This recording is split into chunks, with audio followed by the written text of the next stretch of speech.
Hey everybody, welcome to Dad's Den of Pop Culture. Today we're going to get a little more sophisticated, a little more stylish. I mean, you can see how I dressed for the occasion. Today we're going to talk about a show that I only recently learned about, but which has become one of my absolute favorites, and that is Jason King. I don't know that it got much play in the United States. Obviously well known in the UK, probably Canada, Australia. And I happened to find out about it listening to a Plaid Stallions podcast. So I looked it up and I found some episodes. I was hooked from the very beginning. So much so that I jumped online and managed to find Jason King DVD set that would actually work in my region. So let's take a look at this really wonderful British sort of, I guess you could say, action comedy from 1971, ran from 71 to 72. So it is a one-season wonder. And we're going to take a look at some images from the first episode.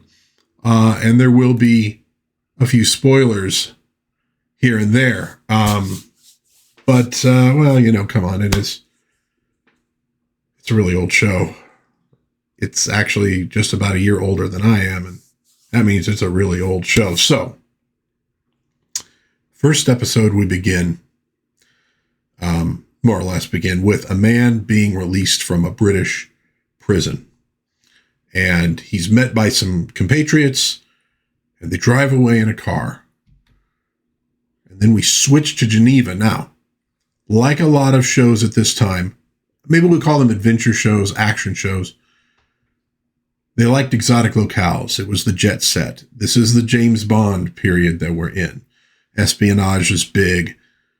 So we go to Geneva, and in Geneva we meet the Brigadier. We meet the doctor, who just happens to look like Brigadier Stewart from Doctor Who.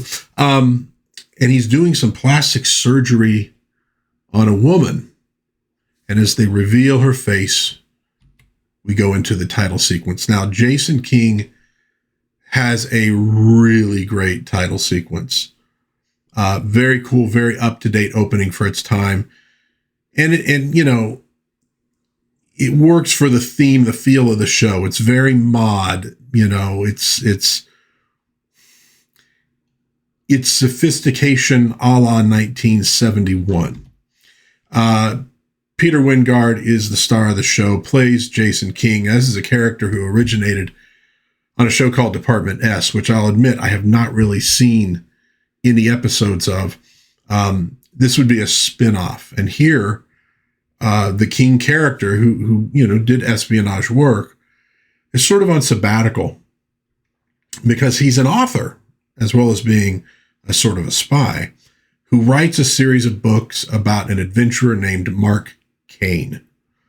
And so he's away from Department S, and he's trying to have a good time. He's kind of done with the with the spy life for the time being, which is not always easy because the folks he works for don't always want to let him go.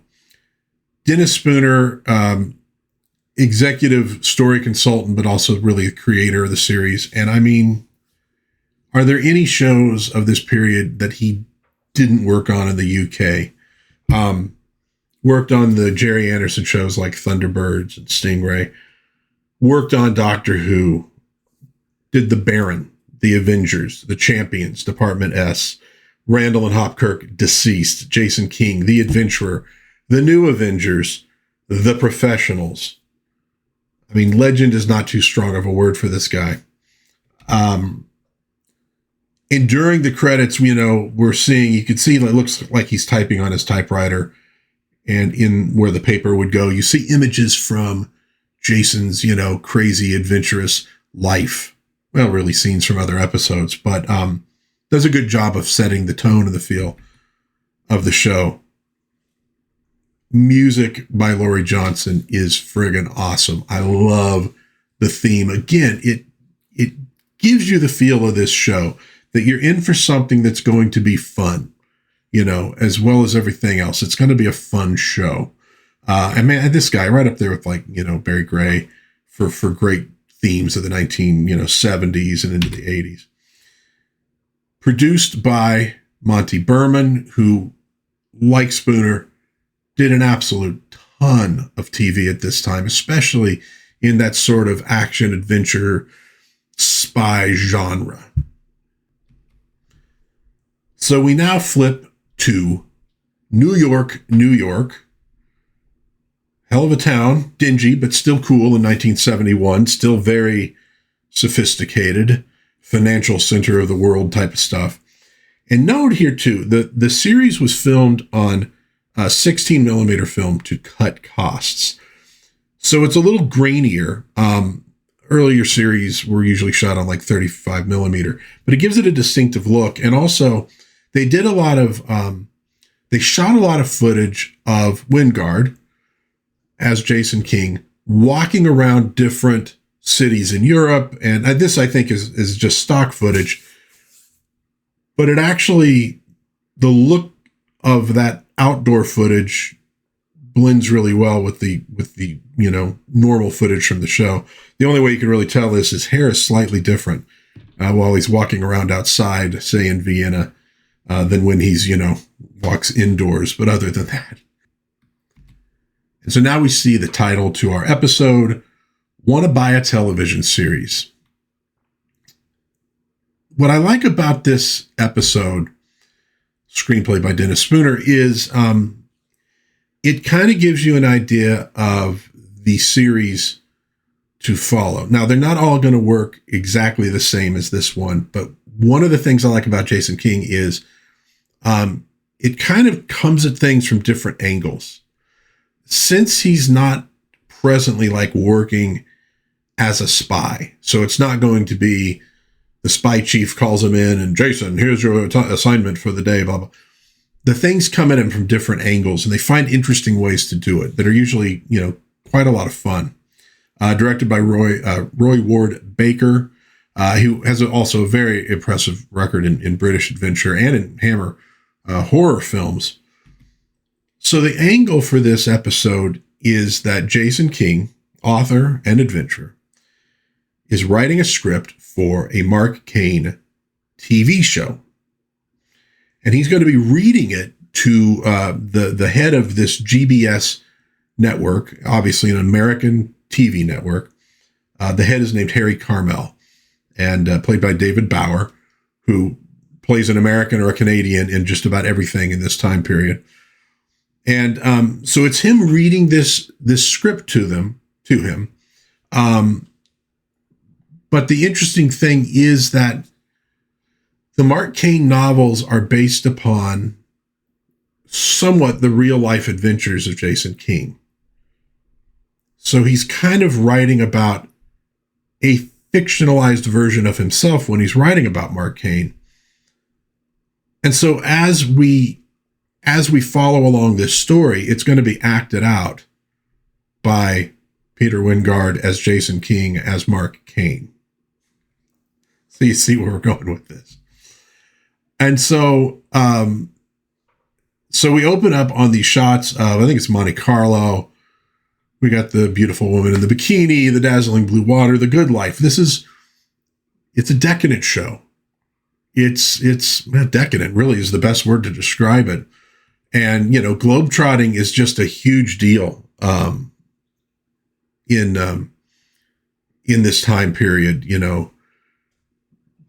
In the episode, in the series, you're going to be going not only to Geneva, but Berlin, the south of France, Vienna, Moscow, Rome, the Caribbean, Istanbul, Greece, Hong Kong, a lot in Paris, and even England once in a while when King can't avoid going there for tax purposes. And so here we see the opening to the episode within the episode, Mark Cain, A Face I Used to Know. Screenplay by Jason King. So we're going to open with Mark Cain on a yacht with this fella here. And we know that it's Mark Cain because he's a lot more serious than Jason King is, as we're going to see as we're flipping back and forth between the episode that we're watching as it's being narrated by King, back to King dealing with Carmel. And one of the things I loved right off was that, as King is narrating this episode from his script, so that Carmel can picture it, because he needs to be able to picture it, he'll be throwing in his own suggestions. So, for example, we have this woman who's sitting on this chair, and Carmel is like, no, we need more sex appeal. Put her in a bikini.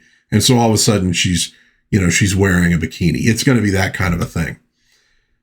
So since it's the, late 60s, early 70s period, and we're in the James Bond world, we're in Monte Carlo, we got to go into a gambling house at some point, and, just goes well with spies and agents. And the series does sometimes reference Ian Fleming, who is sort of a rival of King's, and King is very, very dismissive of Fleming. It's like, oh yes, those books, it's very fun, charming arrogance to Jason King, a character. And so now we meet the woman who had her face changed, and she's going to be called Michelle Andre, and played by Anna Paulk. So this is not the real Michelle Andre. This is some woman they found who they could make look like her. And her employers, who are, a couple thugs, they plan to find the location of loot, like from this robbery or something, using her to pose for Umberto Bellini, played by Derek Francis. We saw him on the yacht.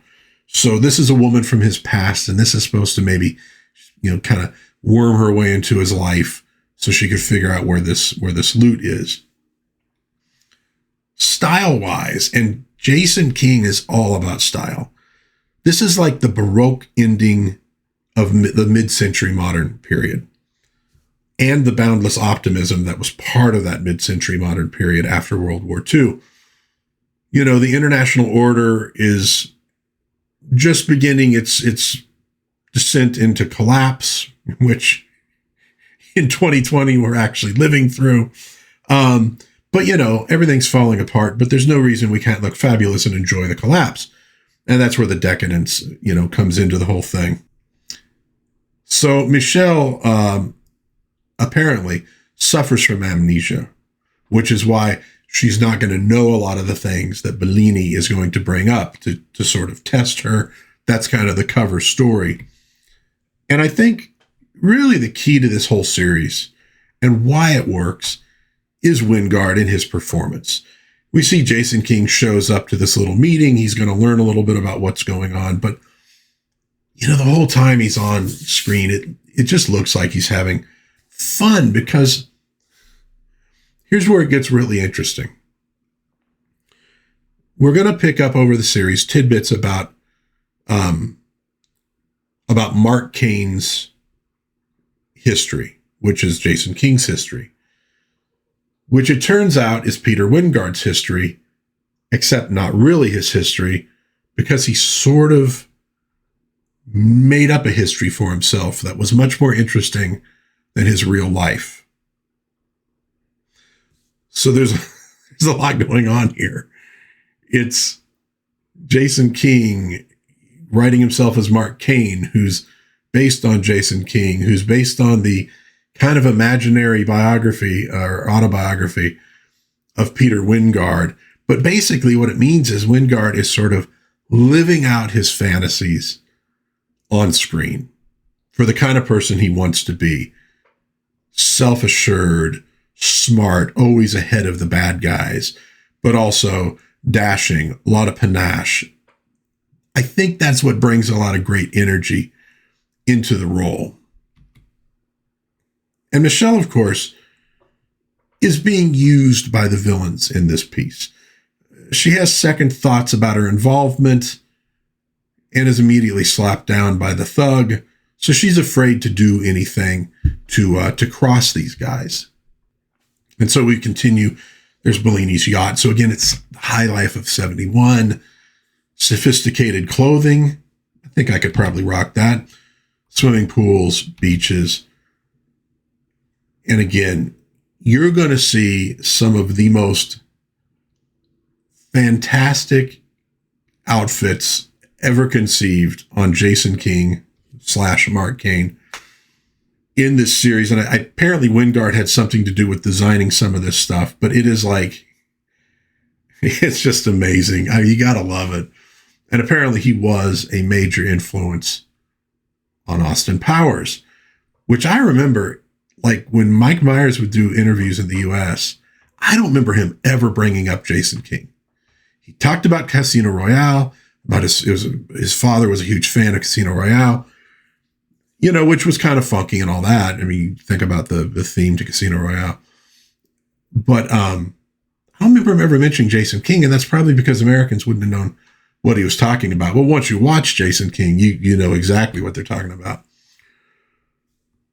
So while Michelle and her pals are bad guys, Bellini is as well, and he's not to be trifled with, and he catches on to the fraud. So he sends a man to kill Michelle.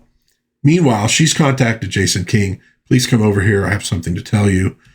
And while he's dandying himself up and he's changing his ascot a couple times to get it just right, she goes in to take a bath. Now, the assassin had been in there earlier and had replaced her bath salts with these gas crystals. So like a poison gas. And so when King finally gets over there, there's no answer.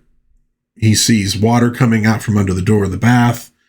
So he busts the door down, gets in there, kind of smells the gas. So he puts like a cloth over his face, picks her up, and gets her out of the room. And investigating, he figures out the bath salts connection and all that. And so he's carried her out and she's sort of reviving. And at this point, Carmel's like, no. We need a fight scene here. We need some action here. So all of a sudden, the moment where it's Jason comforting the woman turns into a fight scene with this guy. It's pretty fun. So you could see again how this, Jason's getting more and more annoyed as this guy wants to change his script because Jason King's scripts are perfection. You do not trifle with perfection. So Jason's going to have to go investigate, I think back in like England, or maybe it was England or France, I don't know. He's got to investigate this Michelle Andre. Oh, or maybe it will be his assistant. Well, Jason King or Mark Cain doesn't work with an assistant. Carmel explains, you're going to want another character there.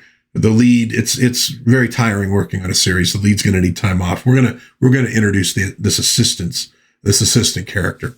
So at any rate, it turns out that Michelle Andre is dead, the real Michelle Andre. So now Cain also knows that he's involved in some complex plot, perhaps too complex for the American TV viewing audience. Oh yeah, they definitely rib not only the American networks, but American TV viewers in this show, which there was always a sort of a thing in terms of the British, TV makers in the US, because there was some need to try to get your show on in the US because it meant a bigger audience and a bigger budget. But you can tell a big theme in this is the annoyance of working with American TV executives who, want to dumb things down and put in more action, which, I mean, the action I'm okay with, to be honest with you. And so we get this one great scene here where Mark Cain is speaking to the police, conferring about all of this. And, and then he's speaking with his assistant. But wait a minute, Carmel says, maybe your assistant should be black. That's kind of the thing. We're trying to update things nowadays, so we want to do that. We want to add more, diversity to the show. And he goes, well, if it's a larger audience you're looking for, maybe he should be Asian. So again, we're kind of making fun of the way TV shows are made here, especially, for the US, but I'm sure it was somewhat true for the UK as well. So the clues, such as they are, which Carmel assures us are not important for a TV show, lead us to Italy. I think it's Italy. Bellini sounds like Italy to me. And while Mark Cain and Michelle are in this little tavern, this guy shows up with a lead, so off Mark Cain goes with the great rear projection I guess it's side projection in this case. car driving up the coast to the mansion of Bellini. So he kind of spies. Now he knows where this Bellini guy is, And again, if you're going, well, I'm not sure this totally makes sense. It's not supposed to make sense. The idea is this script is being just chopped to pieces by Carmel and his constant interruptions. And we get that great serious look on his face posing with the binoculars. Very, very masculine. And while he's overdoing this, the compatriots of Michelle show up and, she goes off with them, but going to make it sound like she was kidnapped when he talks to the guy in the tavern. So he goes back to Bellini's and breaks in, and he's captured. And so now he's going to get roped into going with them to check on this loot. And of course, the bad guys are going to follow along. I mean, everybody's a bad guy except for Jason or Mark Cain / Jason King in this. They end up in this crypt. And so the second pair of bad guys show up, and we get this gun battle outside, which at first is very simple. And Carmel's like, no, it needs to be more, intense. And this one dude goes through these amazing death throws when he gets shot. It's like, he's doing all these things and then he falls like it's something from a Peck and Paw movie or something. But ultimately, Cain comes out on top with a little bit of trickery. Michelle's really on his side, it turns out. And so, all is well, but not for Carmel, because as they're winding things up and King is he's about had it, he gets a phone call. And it turns out there's like another network that wants to pay him more. So, sorry, Harry, you're out of luck.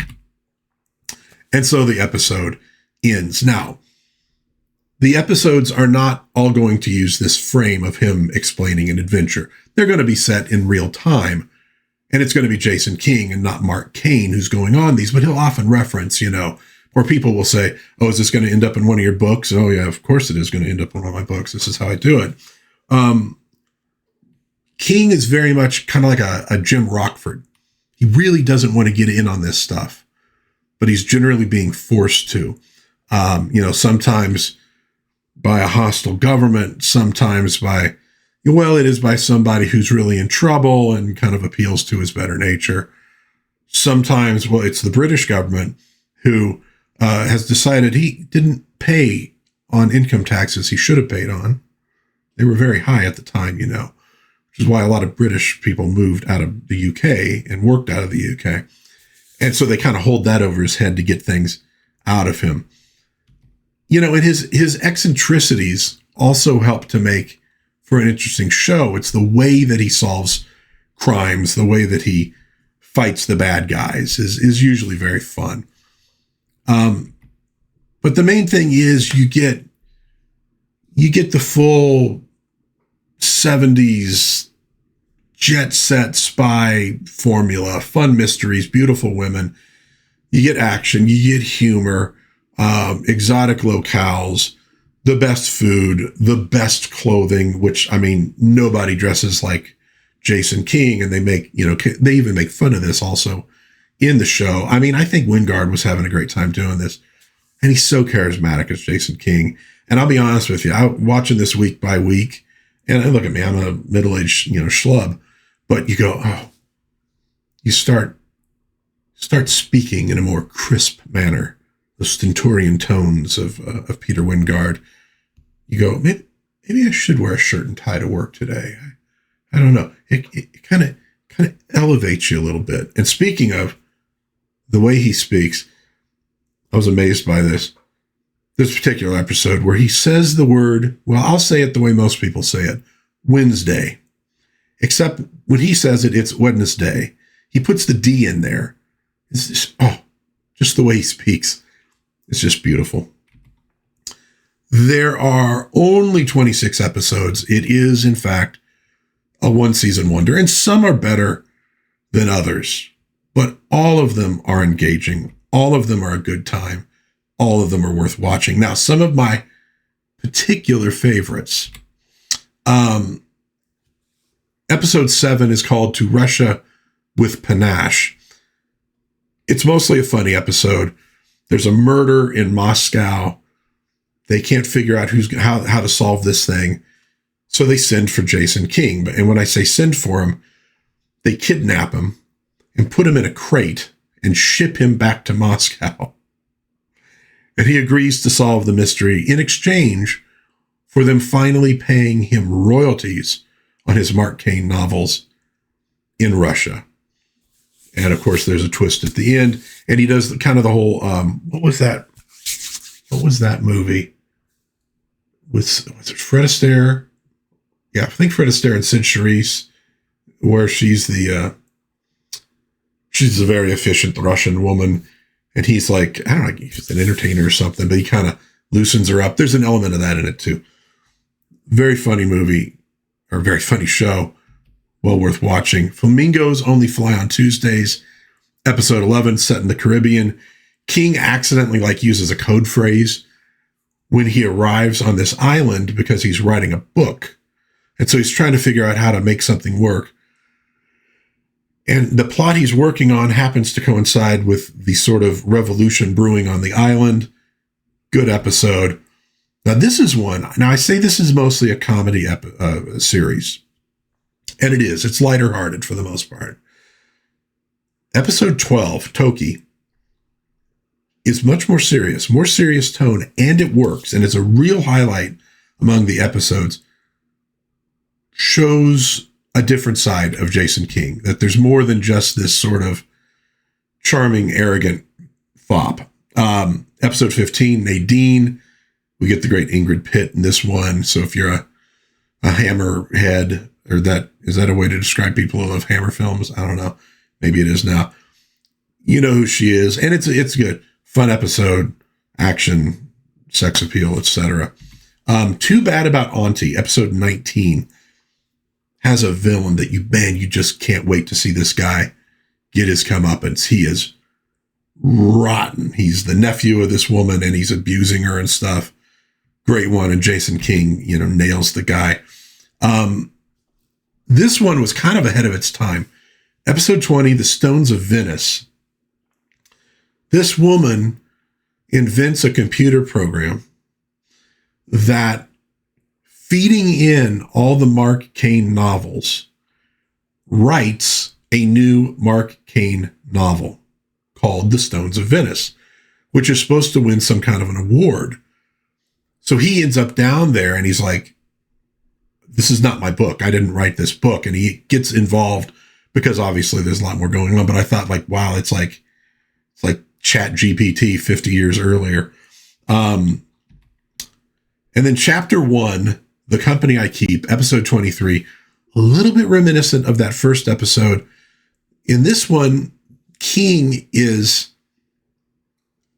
involved in this sort of a mystery. And as he's sort of narrating how he would write it if it was a Mark Cain novel, that's how things start actually turning out. He's like, am I writing reality as I'm going? Good stuff. So, Jason King, a very fun series. If you've never watched it, check it out. It's so 70s, it hurts. It's fun. It's just fun. A lot of charisma. The action's not super intense, but it's solid. A lot of great character actors. If you watch a lot of British TV and movies, you'll recognize a lot of them. 2 thumbs up, man. I love this TV show. So you might want to give it a look. Are you already a fan of Jason King? Do you have questions about Jason King? Leave them in the comments. I would love to hear from you. If you enjoyed this little review of this one season wonder, please give it a like, maybe subscribe, maybe share with a friend. Until next time, God bless everybody. Please be kind to one another. Have some fun. Watch some Jason King. Maybe throw a cravat on. Maybe dress up tomorrow for work. Really strut, show your stuff. And I'll see you again, hopefully soon, in Dad's Den of Pop Culture. Bye-bye.